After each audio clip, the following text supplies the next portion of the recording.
నేను మీ Mohan. Welcome back to మన channel సంచారి మోహన్.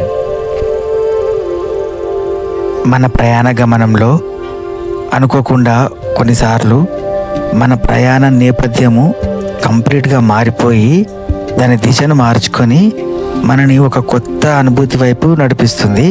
మా పరిస్థితి కూడా అలాగే ఉంది.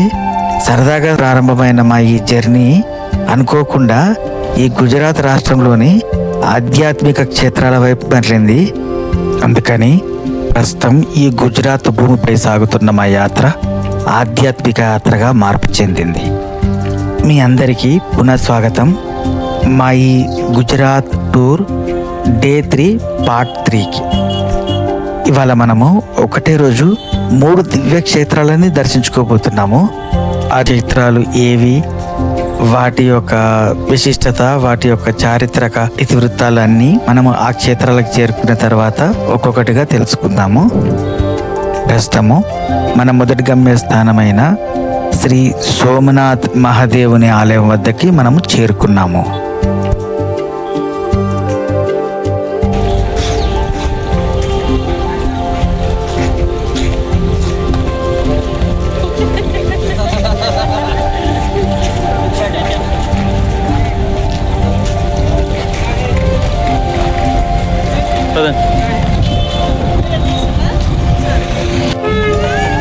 ఇదే Somnath Mandir main temple entrance. ఇక్కడ బాబు వెండార్స్ వీళ్ళందరూ ఉన్నారు. ఎవరికాలు అమ్ముతున్నారు.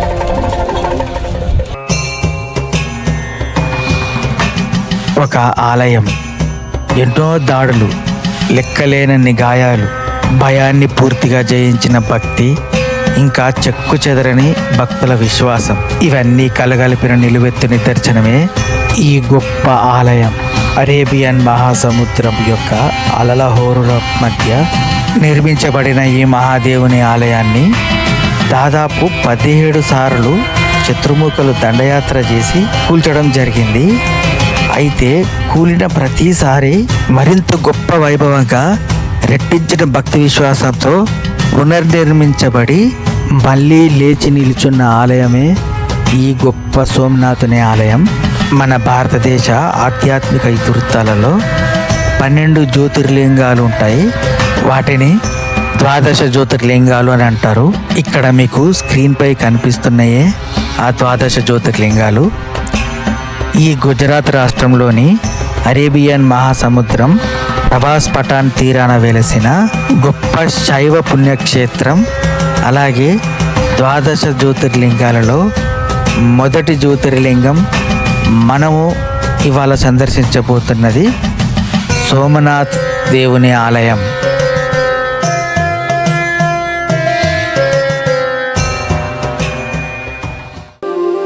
మనము నిశుల్క్ సేవ దగ్గరికి చేరుకున్నాము. నిశుల్క్ సేవ అంటే మన కెమెరాలు, వాలెట్స్, మొబైల్స్, స్మార్ట్ వాచ్లు అన్నీ భద్రపరిచే ప్లేస్ అనమాట. ఎందుకంటే ఇక్కడ అవన్నీ లోపలికి తీసుకెళ్ళడము స్ట్రిక్ట్గా నిషిద్ధము.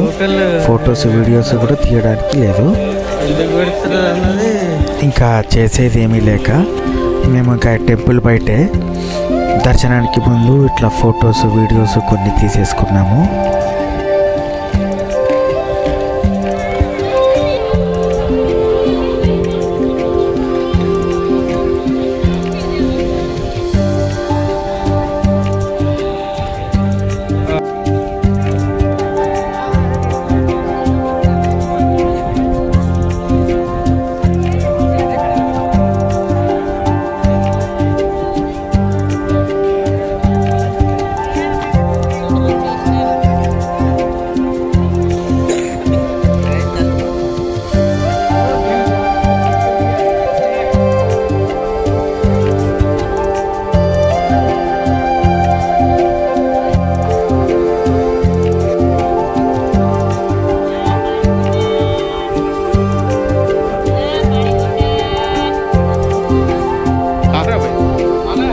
గుడి ఆవరణ నుండి మెయిన్ రోడ్ వరకు భక్తుల కోసము ఈ చిన్న బుల్లెట్ ట్రైన్ని ఏర్పాటు చేశారు.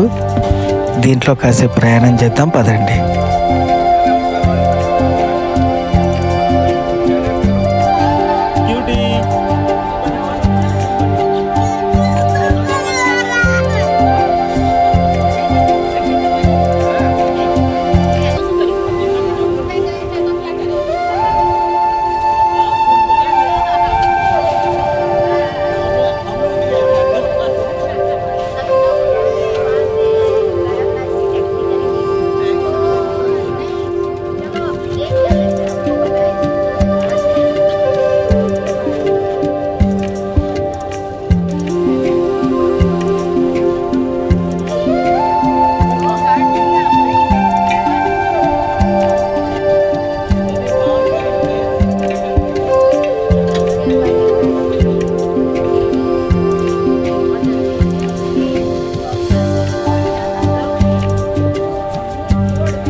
దివ్య సోమనాథ జ్యోతిర్లింగ దర్శనం తర్వాత మనము తప్పక దర్శనం చేసుకోవాల్సిన మరో దివ్య క్షేత్రమే ఈ శ్రీ రామ్ నారాయణ దేవాలయము. పవిత్ర త్రివేణి సంఘ సమీపంలో సోమనాథ ట్రస్ట్ ద్వారా నిర్మించబడ్డ ఈ ఆలయము పూర్తిగా శ్రీరామునికి అంకితమైనది. ఇది సోమనాథ ఆలయానికి అత్యంత సమీపంలో కూడా ఉంటుంది. కావున శివుని దర్శనం తర్వాత శ్రీరాముని దర్శనము భక్తులకి చాలా గొప్ప అనుభూతిని మిగులుస్తుంది. ఇంకా ఆలస్యం చేయకుండా మనం కూడా దర్శించుకుందాం పదండి.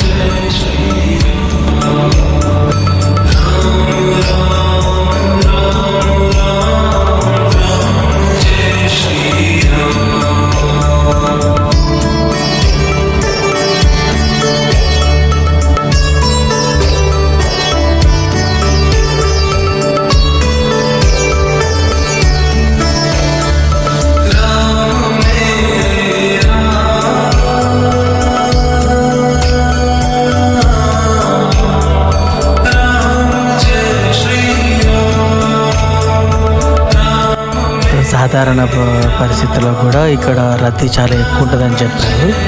కాకపోతే మేము వచ్చిన టైంలో అసలు ఎవ్వరు లేరు. సో మాకు దర్శనం కూడా చాలా తొందరగా అయిపోయింది.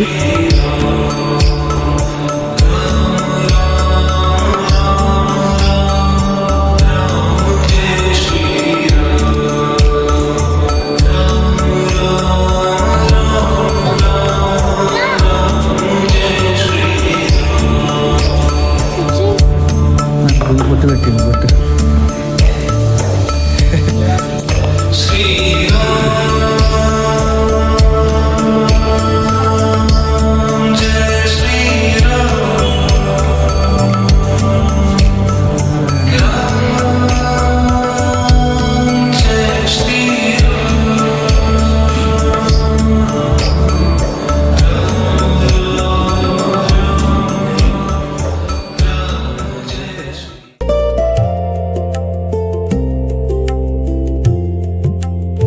ఇవాళటి మూడో దివ్యక్షేత్ర సందర్శన కన్నా ముందు సరదాగా కాసేపు ఇక్కడ షాపింగ్ చేద్దాం అనుకున్నాము.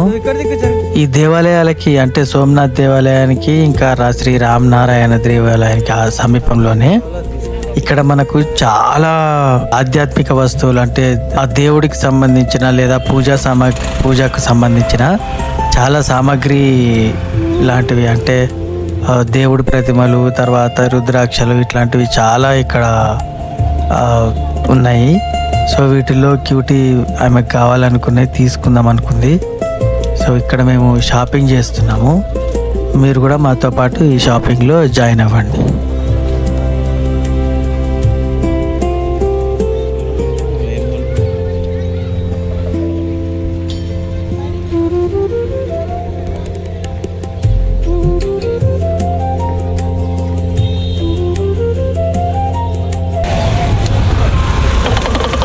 గట్టిగా ఇట్లా పోయి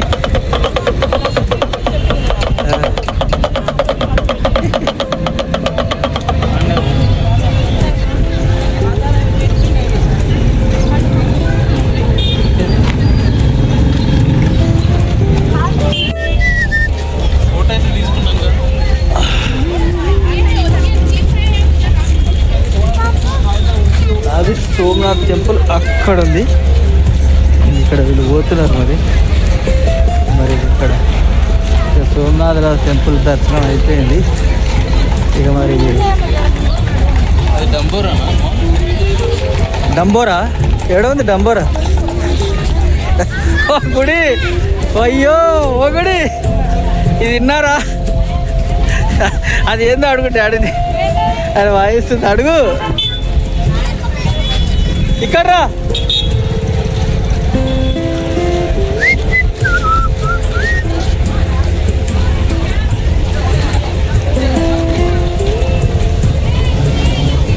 ముందర చూడు.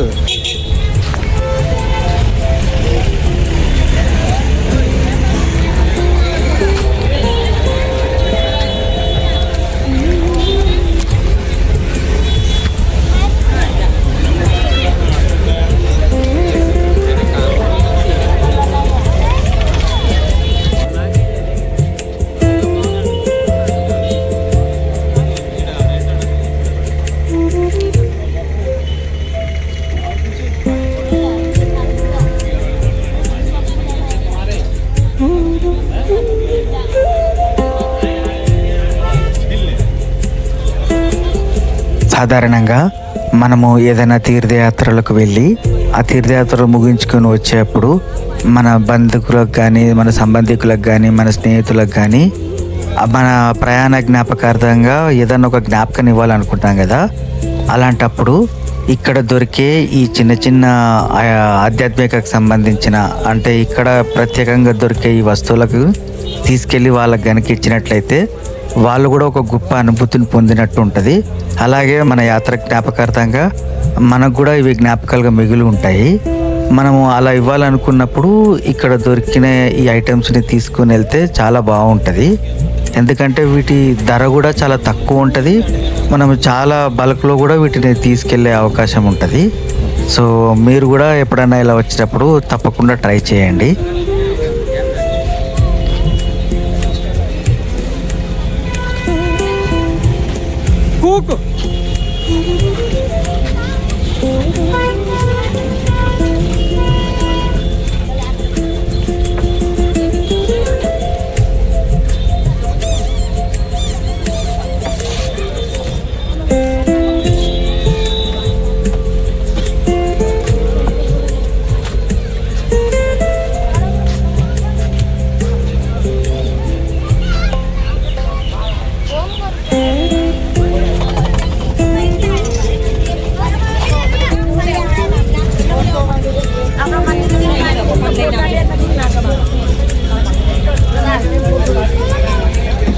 చెక్ చేయనా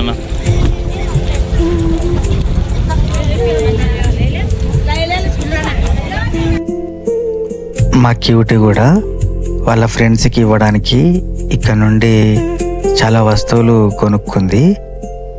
రుద్రాక్షలు కానీ ఇంకా గాజులు కానీ అలాంటి ఐటమ్స్.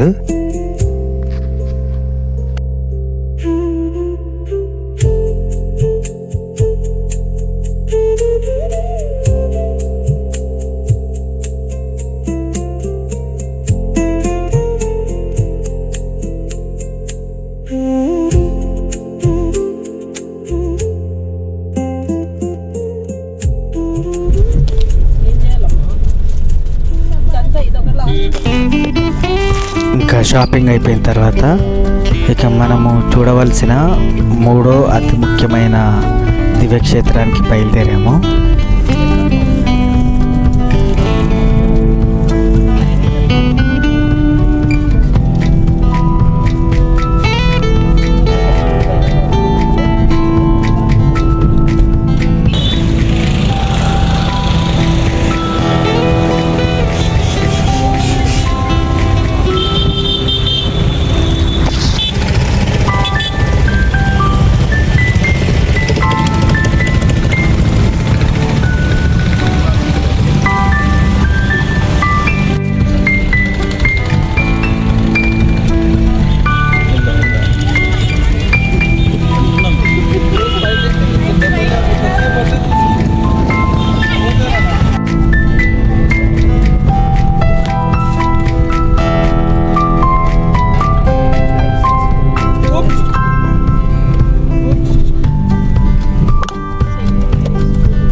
మొత్తానికి మనము సందర్శించబోతున్న మూడవది అతి ముఖ్యమైన దివ్యక్షేత్రం వద్దకి చేరుకున్నాము.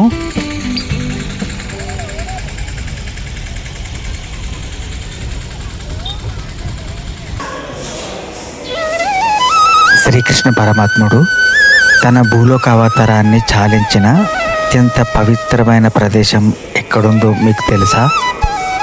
ఒక వేటగాడు, ఒక పొరపాటు, ఒక బాణం, ఈ ఒక్క సంఘటన ద్వాపర యుగానికి ముగింపు పలికిన సంఘటన. ఆ సంఘటన ఎక్కడ జరిగిందో మీకు తెలుసా?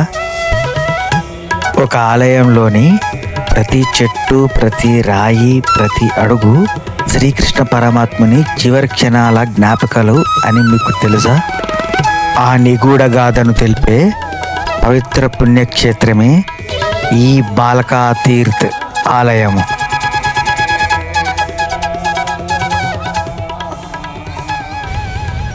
పదండి మనం కూడా ఆ పుణ్యతీర్థ విశేషాలని తెలుసుకుందాం.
ఇక అసలైన పురాణ ఇతివృత్తానికి వస్తే, మహాభారత యుద్ధం ముగిసిన 36 సంవత్సరాల తర్వాత యాదవ కులంలో అంతర్యుద్ధం మొదలైంది.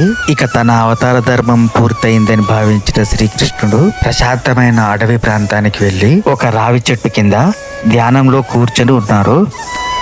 అదే సమయంలో జరా అనే ఒక వేటగాడు శ్రీకృష్ణుడి పాదాన్ని చూసి పొరపాటున జింక చెవు అని భావించి ఒక బాణం సంధించాడు.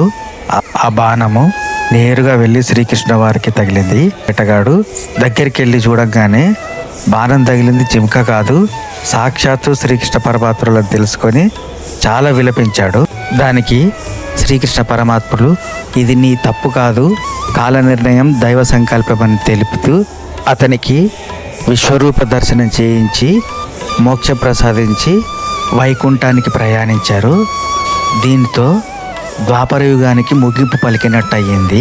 అంతేకాకుండా శ్రీరాముని అవతారంలో వాలుని సంహరించినందుకు కూడా ఇది కర్మ ఫలితంగా పురాణాల్లో వివరిస్తారు.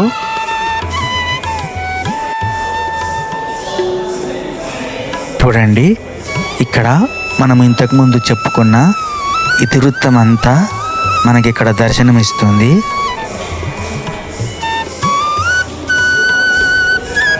మీరు కూడా చక్కగా దర్శించుకోండి. ఇక్కడ మనం చూడవచ్చు, ఎడమవైపు జరాపరిది, మధ్యలో శ్రీకృష్ణ వారు, ఇంకా కుడివైపు రావి చెట్టు కనిపిస్తుంది.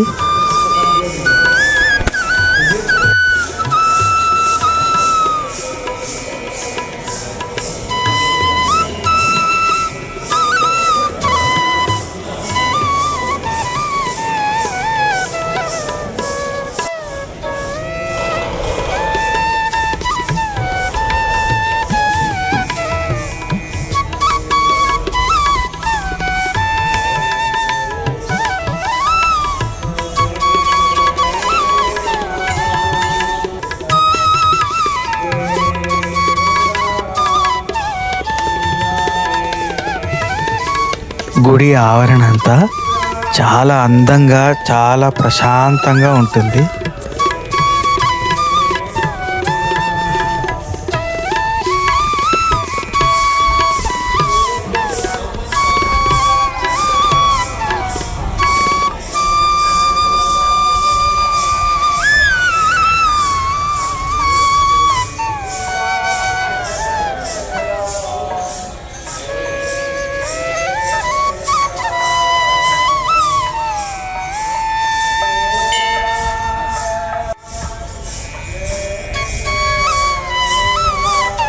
మనము నిశ్చితంగా గమనించినట్లయితే ఈ గుడి యొక్క కట్టడము అందంతో పాటు పూర్తి శాస్త్రయుక్తంగా కూడా నిర్మాణం జరిగినట్టు మనకు తెలుస్తుంది. చూడండి ఎంత బాగుందో.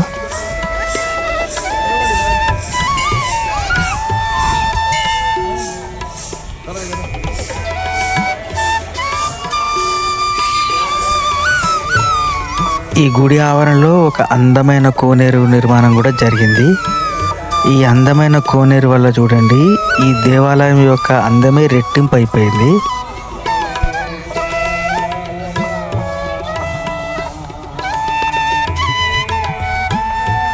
ఇది ఇంకొక కోనేరు, కాకపోతే కొద్దిగా చిన్నగా ఉంది ఇది.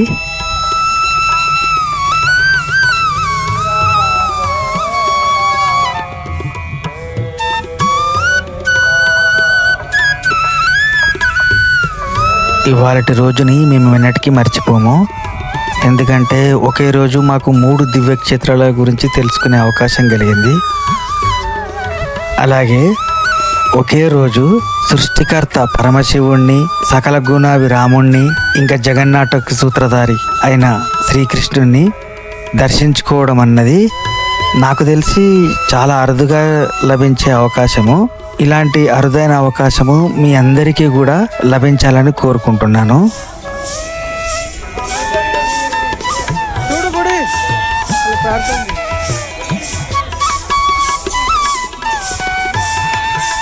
మీ అందరికీ మా ఈ వ్లాగ్ నచ్చిందని అనుకుంటున్నాను. మీకు గనక మా ఈ వ్లాగ్ నచ్చినట్లయితే తప్పకుండా మన ఛానల్ సంచారి మోహన్ని సబ్స్క్రైబ్ చేసుకోండి. అలాగే లైక్ చేయండి, షేర్ చేయండి, ఇంకా కామెంట్ చేయడం మర్చిపోకండి. మళ్ళీ మన నెక్స్ట్ బ్లాగ్లో కలుసుకుందాము. జై హింద్, జై భారత్. బండికి ఇది పెట్టిండ్రు వీళ్ళు, జుగాడు చేసిండ్రు. ఇట్లా బండికి ఇట్లా బైక్కే ఇట్లా తయారు చేసారు, స్ప్లెండర్ని ఇట్లా తయారు చేసి అందరూ మ్యాక్సిమం వాడుతున్నారు ఇక్కడ. అట్లా చూడండి ఇంకోటి పోతుంది, ఆ టుక్ టుక్కి పోతుంది.